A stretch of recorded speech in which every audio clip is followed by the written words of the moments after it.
Hi, it's Linda. Today I wanted to talk about my pages for Junk Journal January. I did page 7 and page 8, and this is page 7. The prompt is shimmer, and I looked up the definition of shimmer, and it is shine with faint quivering light, such light, glimmer. It's really hard to show motion in your journal, so I was trying to think of ways to add movement to it, and I don't know that I was successful, but anyway, this is what I've done. I was thinking about making a shaker card, and I ended up just with this butterfly specimen card that I put netting on this. It has a little bit of a glimmer to it, and I'm just almost certain you can't see it on the camera. But anyway, it does. And I put a couple of pieces of ribbon here with a glitter glue out of the hot glue gun, and I made a stamp out of it to add a little more glimmer there. And these ribbons have some sparkle in them. These are the decals I used, or stickers. It says Main Street Wall Creations. They're from Dollar Tree. It's two-sided. It has a lot of these big butterflies. And generally, they're bigger than something I want to stick on a page, but I thought it would be fun to have this giant, or not giant, but large-sized specimen card. I used two of the stickers, one on each side. I just stuck them together, and then I filled in any places that they didn't overlap with some eyeshadow that I have. Here it is. With this eyeshadow, it's got a lot of sparkle to it and color, and it didn't want to open. There we go. This is more, it has a little bit of sparkle to it, but this has sparkle. So I added that to add a little more shine to it. I used my dies. I have a Big Shot machine, which is a die cutting and embossing machine. To make this card, or this specimen card, I used this set of dies. They come in different sizes. The largest one is bigger than that. No, that may be the largest one I used for the outside, and then the next size down, or two sizes down, depending on how it was working out, for the inside to make it a window. And I filled it with this netting that I was talking about. This is just some that was in the clearance aisle at Walmart. And again, I doubt you can really see that it has much of a shimmer to it, but it has a little bit. So that's what I put the butterflies between, or the butterfly, I guess he became one when he was joined together. And I glued it to the netting on the back side. Added this little tag, which is also a die cut with this set. I got this set recently. And it's one of this. It's this one, I think. And I just typed a number to put on there. And it was just a random number I typed. And I was thinking about this being prompt number 7. And I didn't have the number on here. And I was wondering how I could get it on there. And I just started looking at these numbers. And I started adding them up, going across. 5 and 6 is 11, and 3 is 14. And if you divide that by 2, it's 7. Isn't that fun? But anyway, I stamped the date on the back. Not that the date is the date I did it, but it's the date the prompt was issued. So that's how I did that. And then on this, I used this paper. I get these scrap packs at Walmart. It's assorted papers, and it's just small pieces. The biggest ones are about this size. And this one is a really pretty shade of blue, and I'm not even sure it shows up to be as pretty as it is on the camera. But it has this glitter all through it, and it really shimmers and sparkles in the light. So that's what I decided to use for my background. And I used this embossing folder, which is one I got recently too. I think Hobby Lobby is closing out all of these Sizzix dies and embossing folders because everything was marked down. And it's probably because people are doing the same thing that I do, which is wait until they're on sale to buy them because they're so expensive. Anyway, I got this one with a generous gift card that my brother and sister-in-law gave to me. And I used it on this, and I thought it turned out really pretty for that. Then to make, I was thinking about how I could attach this or have movement. I was still thinking about the movement, and I was trying to make this something that had movement, but I ended up fastening it down with brads on either end, and it's cut with this die. It's a Memento die, and it's this one, this die here, and it's just a strip. I cut it out of these blank index cards, and I cut 3, and glue them together so it would have more substance to it, because it's pretty, just one piece is pretty flimsy. And I wanted it to be able to take the card going in and out. Even when you're careful, you put a little bit of stress on it. I added some sequins to this, and my friends got me these sequins. These are blue, shades of blue. And then there's also this little piece that has a gem on it. It's these. They're sequin pins. I'd never seen these before, but you put it through the center of the sequin. And I guess they just have these little plastic stems on them. And I think they're probably for putting sequins on styrofoam balls or something like that to stick it into it. But what I did is I just put it through there and glued it and cut it off even with the back so that it wasn't sticking up too much. So that's how I did this, hoping for more sparkle or shine or glimmer or shimmer. Shimmer is what I'm going for. So that is what I did on that, and I'm pretty happy with it. I don't think it shows up on camera as pretty as it is in real life.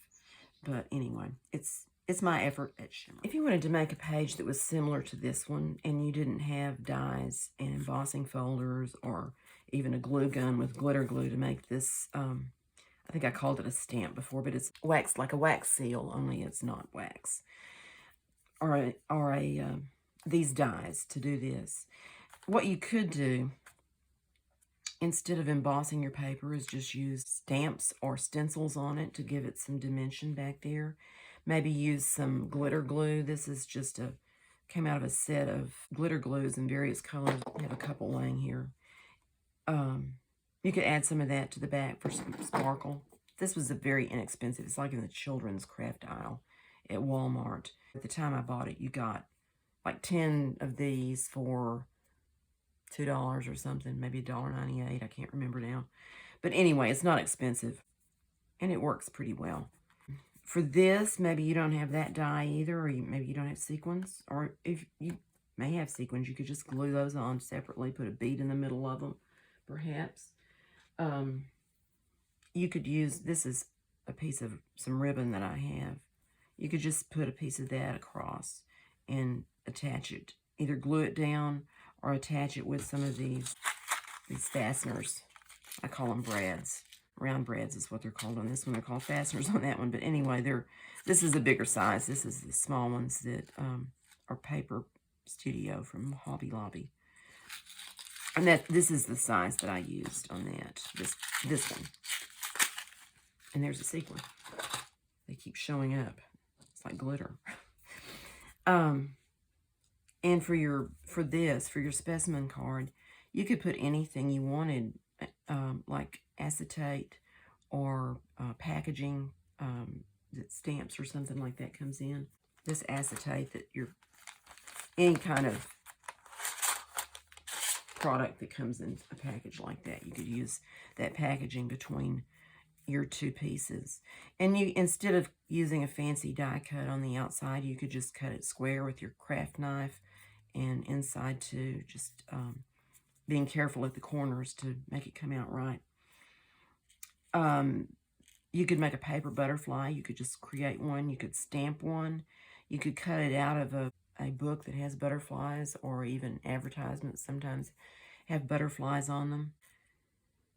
I put thread back here for his antenna and just glued it between the two pieces that I had. And you could even make the back a solid piece. You wouldn't have to make it two-sided like this. And maybe if the back is solid, you add some glitter to that background as a shaker card, or glue it down with the glitter glue if you wanted to do that.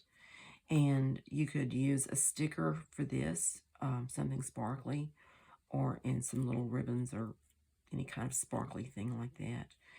And you could just write your number on there with a pen. You wouldn't have to have this die cut thing. You could just have it written on the edge of this. There's lots of ways to, like I stamped that on there, to get the effect, is what I'm trying to say. That you could use the idea, a band to hold your specimen card in, and a background that has some interest to it with some shine. So that's what my suggestions are if you wanted to make something similar. Then on the next prompt is Blossom. And for this one, I used a die again. I used this die, which is another one that I got recently, and it was marked down 90%. I paid $3.49 for it. And it makes a really pretty image, I think. It's really difficult to get all those layers glued together. It makes 2 layers. I'll take it out and show you. It's this. It makes these 2.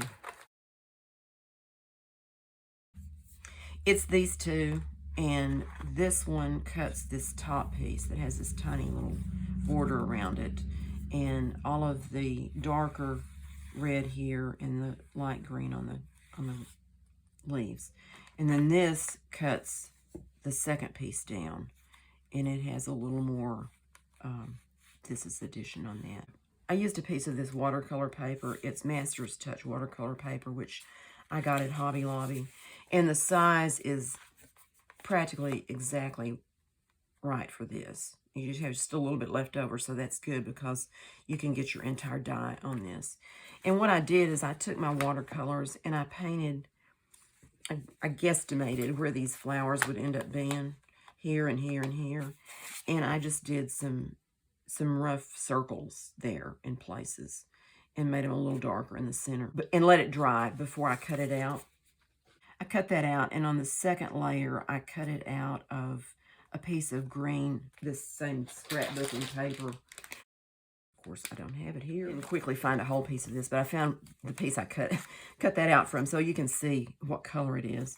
And I used my alcohol inks marker pens and went back over these leaves with a green. No, I used a gray on that to darken them up again a little bit because this is very bright. And I used some watercolor on the second layer, which was the white paper, to color the leaves. And I used a red on these roses to make those darker. So it was kind of a little bit fiddly to do because of these thin pieces. But the most fiddly part was gluing everything together. And I think what I'm going to do in the future is I'm going to see if there's some kind of adhesive that I can just put on the paper, cut the die, and then peel off the other side, like double-sided tape, only thin, and then peel off the other side when I put them together. That may not work any better. It might be that it is hard to lay it down and not get it out of place. The one tip I found from this die, and I've seen this before and had forgotten about it, is when you're cutting these very intricate dies, to put your paper that you're cutting, put a piece of wax paper on it, and then put this on top of that, face down. And it makes it so much easier to get all those little bits out of your die. So that was a good thing to be reminded of there. Then the other thing I did was I have this. This is another Memento set of numbers, and I have some cut out. And I cut this out of gold paper that is embossed. And so I just slipped that in behind this leaf to have the number on this page for Blossom. So that's my 2 pages for today. I'm not catching up, but I'm not keeping up, but I'm continuing to work. So hopefully by the end of the month, I will be very close to finishing all the prompts. And I'm having a good time with it. It's very challenging to think of what you want to do with a prompt. Sometimes I try to get too complicated and make it very difficult for myself. And other times I try to keep it simple. But it is a good workout for your brain to come up with what you want, how you want to represent those one-word prompts. And this one is for next week, so we'll talk about it later. Thanks so much for watching, and I will see you next time.